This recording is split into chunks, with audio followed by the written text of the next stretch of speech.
नमस्कार। मैं विश्वम्भरा भारती आज आपके बीच में फिर एक बार कुछ प्रेरणादायी विचार लेकर उपस्थित हुई हूँ।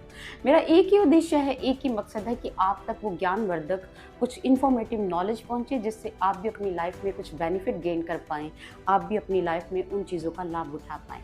और आज मेरे विचारों का विषय है टाइम इज़ अप। तो आइए हम जानते हैं ये बात, जो टाइम इज़ अप है, आपने कहाँ-कहाँ सुनी है? थोड़ी देर के लिए सोचिए। आप एग्जामिनेशन हॉल में बैठे हैं, एग्जाम दे रहे हैं और आपको आवाज आती है टाइम इज अप, यानी कि जो समय अवधि आपको दी है उसकी समय अवधि की जो सीमा है खत्म हो गई है। अब आप there is no more time to do anything. इसका मतलब एक ही है। कुछ समय आप गेम्स खेलते हैं तो गेम्स में भी हम एक टाइम लिमिट डिसाइड करते हैं, कितने समय में कौन कितने बैलून्स ब्लो करता है, और उस गेम को हम एंजॉय भी करते हैं और फिर साथ साथ घड़ी पर ध्यान देते हैं। और अलग विभागों में जब हमने बैलून बांटे होते हैं और जब हम कहते हैं टाइम इज अप, यानी कि there is no more time to blow the balloons, और उस समय हम बैलून्स काउंट करते हैं किसने कितने बैलून्स ब्लो किए, और फिर हम उसे विजेता घोषित करते हैं जिसके बैलून्स ज़्यादा ब्लो होते हैं। यानी कि टाइम इज अप, हम ये बात कहकर उनको उसी वक्त जो कार्य चल रहा होता है रोक देते हैं कि अवधि समाप्त। ये बात सिर्फ खेल जगत के क्षेत्र में या एग्जामिनेशन हॉल में ही सटीक नहीं बैठती, हमारे दिनचर्या में, हमारे जीवन में भी उतनी ही सटीक बैठती है। कहीं ना कहीं एक आवाज़ हमारी किस्मत भी देती है, टाइम इज अप। तुम्हें जो लाभ देना चाहती थी तूने उस लाभ को उठाया नहीं और वो समय निकल गया है। फॉर एग्जाम्पल, मैं आपको $500 देती हूँ और आपको कहती हूँ कि आप अपनी इसे जेब में डाल लीजिए, लेकिन ये भी डिसाइड है कि पूरे 2 घंटे बाद ये $500 जो आपकी जेब में है वो डिसअपीयर हो जाएगा। उससे पहले आप इसे यूटिलाइज करना चाहते हैं तो कर लीजिए। अब आप क्या करेंगे?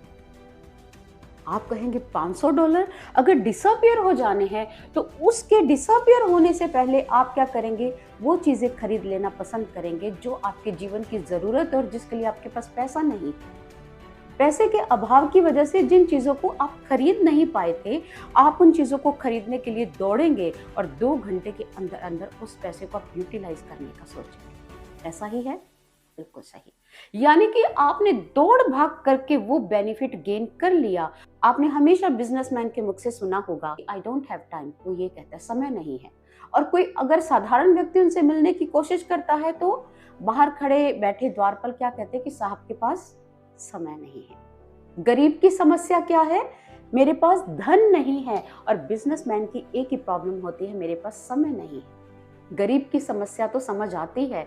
जो बिजनेसमैन कहता है मेरे पास समय नहीं है, उसका मतलब ये है कि मुझे ज्ञात तो है, मुझे ये जानकारी तो है कि मैं इतना लाभ कैसे कमाऊं, लेकिन उस लाभ को कमाने के लिए मुझे और समय चाहिए। यानी कि वो एक्सपीरियंस होल्डर है, उसे थोड़े समय में वो बेनिफिट अचीव करना है। वो जानता है time can be used to make money, इस समय को धन बनाने के लिए मैं प्रयोग में ला सकता हूँ। यानी कि उसने अपनी लाइफ में इतना एक्सपीरियंस गेन किया है कि उस एक्सपीरियंस के बलबूते पर वो थोड़े समय में बड़ी मंजिल प्राप्त कर लेता है। दुनिया में 2 तरह के व्यक्ति हैं, एक और एक्सपीरियंस होल्डर है और एक और वो जिनके पास एक्सपीरियंस नहीं है लेकिन पैसा है। जो व्यक्ति एक्सपीरियंस होल्डर है वो पैसा लगाएगा तो कामयाबी हासिल करेगा, और जो एक्सपीरियंस होल्डर नहीं है लेकिन वो बिजनेस में पैसा लगाता है तो नाकामयाबी उसके हाथ लगती है।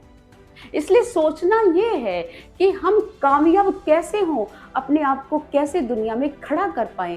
पैब्लो पिकासो का नाम सुना है? एक बहुत अच्छे पेंटर, एक चित्रकार हुए हैं। उनके बहुत से प्रशंसक थे। दुनिया में उन्होंने बहुत कमाया, बचपन उनका कैसा भी बीता हो, लेकिन आगे उनके नाम शोहरत की कोई कमी नहीं थी। उन्होंने अपनी कला के बलबूते पर समाज में इस नाम को अचीव किया था। उनके प्रशंसकों में एक महिला प्रशंसक काफी समय से उनके पीछे पड़ी थी कि मेरा भी चित्र बनाइए, मेरे भी चित्र को मेरे सामने उकेरिए, मैं देखना चाहती हूँ। यूं तो पैब्लो टालते रहे, महिला प्रशंसक मानी नहीं, जिद पर अड़ी रही, और उसकी जिद को पूरा करने के लिए पैब्लो ने क्या किया?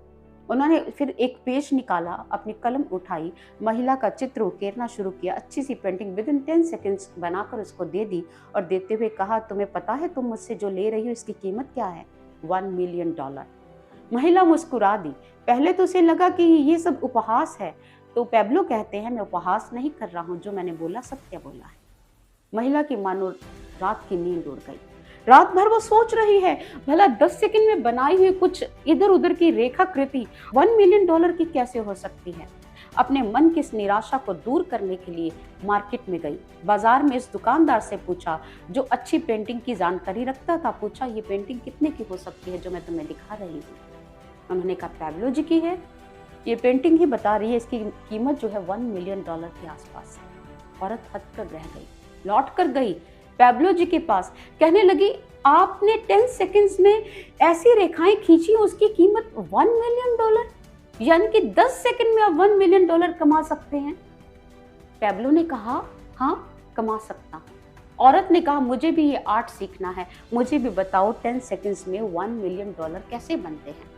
पैब्लो ने कहा इस 10 सेकंड्स में जो मैंने बनाया है उसको सीखने में मुझे 30 साल लगे हैं, इसमें 30 साल का एक्सपीरियंस है, तब जाकर ये 10 सेकंड्स $1 मिलियन के बराबर हुए।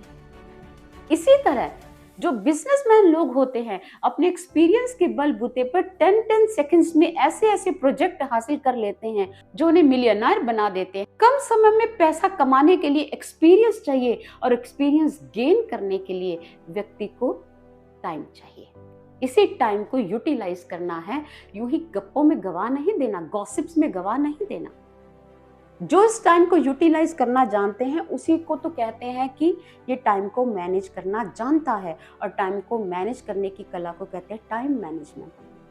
आजकल टाइम मैनेजमेंट के नाम पर कॉर्पोरेट सेक्टर में कितनी बड़ी बड़ी 6-6 दिन के 8-8 दिन के सेमिनार्स होते हैं। उनको सिखाया जाता है टाइम को कैसे यूटिलाइज करना है, कितने समय में कैसे टाइम को ये करना है, बहुत कुछ बताया जाता है। यानी कि टाइम को मैनेज करने के लिए क्लासेस चल रही हैं। ये तो व्यक्ति को अंदर से पता होना चाहिए कि मुझे इस समय में ये अचीव करना है, तो मेरे लिए हर एक पल कीमती है। टाइम को मैनेज करने वाले को क्या बोलते हैं? बड़ी बड़ी कंपनीज में इसकी एक पोस्ट है जिसे कहते हैं मैनेजर। जो मैनेज करना जानता है उसे मैनेजर कहते हैं, और मैनेजर वो है जो टाइम की वैल्यू को समझे। मान लो बहुत सारी हीरोइंस है, बहुत सारे हीरो हैं जिन्होंने अपने मैनेजर नियुक्त किए हुए हैं, किस फिल्म को पकड़ना है, कैसे रकम की बात करनी है, पेमेंट की बात करनी है, पेमेंट कैसे लेनी है, कब देनी है, किसको देनी है, किसको हायर करना है, ये सब मैनेज करने वाले को मैनेजर कहते हैं। मैनेजर कौन? जो टाइम की वैल्यू को समझता है, जिसको वैल्यू पता है वो ही कीमत लगा सकता है। जो वैल्यू ही टाइम की नहीं जानता वो कीमत क्या लगाएगा, और कीमत क्या वहां पर सेव करेगा। अपनी लाइफ के मैनेजर खुद बनिए, अपनी लाइफ के टाइम को मैनेज करना सीखिए। यही टाइम मैनेजमेंट है। इसके लिए कोई पर्सनल क्लासेस की जरूरत नहीं है, इसके लिए बस मोटिवेट होने की जरूरत है कि हाँ मुझे भी अपने जीवन के कीमती समय को मैनेज करना है।